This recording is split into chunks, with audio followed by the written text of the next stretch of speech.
poor girl found men in suits surrounding her mother's grave. The feared Mafia boss was paying.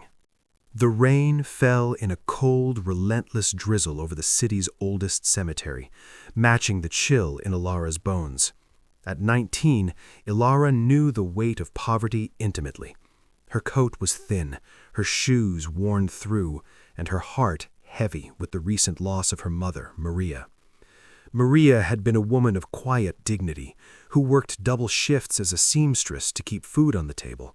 Yet she always smiled, always gave what little she had. Elara clutched a single wilting white rose, the only tribute she could afford. She turned the corner toward her mother's modest plot, expecting solitude. Instead, she froze. A wall of black suits stood rigid around the grave. Rain slicked their hair, but they didn't move. In the center stood a man who made the air itself feel heavier. It was Victor Volkov, the name whispered in fear across the city. The Mafia boss, the man who owned the shadows. Elara's breath hitched. Was this a threat? Had her mother owed money she never mentioned? Terror rooted her to the spot. Volkov turned. His eyes, usually described as ice, held a strange, distant softness. He saw Elara shivering in the mud. He didn't speak. He simply raised a hand, and his men parted like the Red Sea, creating a path to the headstone. Volkov placed a bouquet of rare, pristine orchids on the wet earth, flowers worth more than Elara's entire apartment. He bowed his head, a gesture of profound respect, before turning and walking away without a word. The entourage followed, leaving Elara alone with the mystery.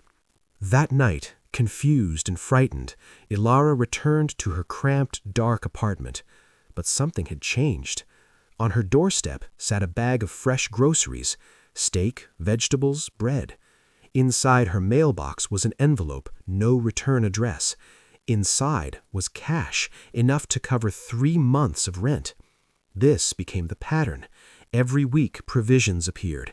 Every month tuition payments for her nursing school were cleared anonymously. Elara lived in a state of bewildered grace. She wasn't being hunted, she was being protected. Months later, a local historian published a forgotten article about the winter of '98. It detailed how a young, bleeding gangster had collapsed in an alleyway and was taken in by a compassionate seamstress who nursed him back to health for weeks, asking for no reward, only promising he would leave violence behind if he survived. The gangster's name? Victor Volkov. The seamstress? Maria.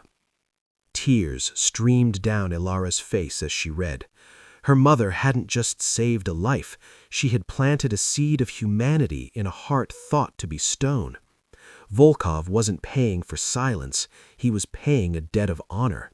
He couldn't bring Maria back, but he could ensure her daughter never knew the hunger Maria had fought so hard to keep at bay. Elara visited the grave again, this time with dry eyes and a full heart. She understood now. Her mother had died with empty pockets, but she had left behind a fortune far greater than gold. She had left a legacy of kindness that echoed in the actions of the most feared man in the city. In the end, Maria was never poor.